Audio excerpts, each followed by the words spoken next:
ಎಲ್ಲರಿಗೂ ನಮಸ್ಕಾರ. ನನ್ನ ಹೆಸರು ಸುಪ್ರೀತಾ ಅಂತ. ನಾನು ಕಿತ್ತೂರಾಣಿ ಚೆನ್ನಮ್ಮ ವಸತಿ ಶಾಲೆಯಲ್ಲಿ 10ನೇ ತರಗತಿಯಲ್ಲಿ ವ್ಯಾಸಂಗ ಮಾಡ್ತಾ ಇದ್ದೀನಿ. ಇವತ್ತು ನಮ್ಮ ಶಾಲೆಗೆ ಕರ್ನಾಟಕ ಸರ್ಕಾರ ಮತ್ತು ವಿಜ್ಞಾನ ಮತ್ತು ತಂತ್ರಜ್ಞಾನ ಇಲಾಖೆಯಿಂದ ಸಂಚಾರಿ ಡಿಜಿಟಲ್ ತಾರಾಲಯ ಅಂದರೆ ನಮಗೆ ಬಾಹ್ಯಾಕಾಶದ ಬಗ್ಗೆ ತಿಳಿಸೋದಕ್ಕೆ ಅಂತ ಬಂದಿದ್ದಾರೆ.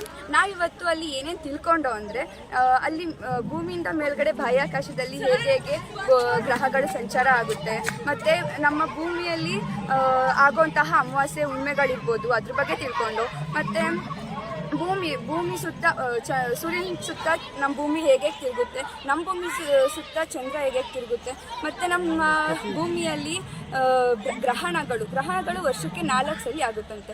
ಅದು ಹೇಗೆ ಆಗುತ್ತೆ, ಯಾವ್ಯಾವ ರೀತಿ ಅದರದ್ದು ಒಂದು ಏನು ಇದಿರುತ್ತೆ ಅವೆಲ್ಲ ನಮಗೆ ಇವರು ತುಂಬ ಚೆನ್ನಾಗಿ ತಿಳ್ಕೊಟ್ಟಿದ್ದಾರೆ. ಮತ್ತು ನಾವಿಲ್ಲಿ ನಮ್ಮ ಸ್ಕೂಲಲ್ಲಿ ಏನು ಪಾಠದಲ್ಲಿ ನಾವು ಬಾಹ್ಯಾಕಾಶದ ಬಗ್ಗೆ ಕೇಳ್ತೀವಿ ಅದನ್ನು ನಾವು ನೋಡಿ ಅನುಭವಿಸ್ಕೊಳ್ಳುವಂತಹ ಒಂದು ಅನುಭವ ನಮ್ಗೆ ಇವತ್ತಾಯಿತು. ಅದನ್ನು ಮಾಡಿಕೊಟ್ಟಿದ್ದಂತಹ ಕರ್ನಾಟಕ ಸರ್ಕಾರ ಮತ್ತು ತಂತ್ರಜ್ಞಾನ ಮತ್ತು ವಿಜ್ಞಾನ ಇಲಾಖೆಗೆ ಧನ್ಯವಾದ ಹೇಳ್ತೀನಿ. ಮತ್ತು ನಾವು ಇವತ್ತು ಬೆಳಗ್ಗೆ 10 ಗಂಟೆಯಿಂದ 11 ಗಂಟೆವರೆಗೂ ಒಂದು ವೆಬಿನಾರನ್ನು ನಾವು ಕೂಡ ನೋಡ್ದು. ಅದರಲ್ಲೂ ನಮಗೆ ತುಂಬ ರೀತಿಯಲ್ಲಿ ನಮಗೆ ವಿಚಾರಗಳನ್ನ ತಿಳಿಸ್ಕೊಟ್ಟಿದ್ದಾರೆ.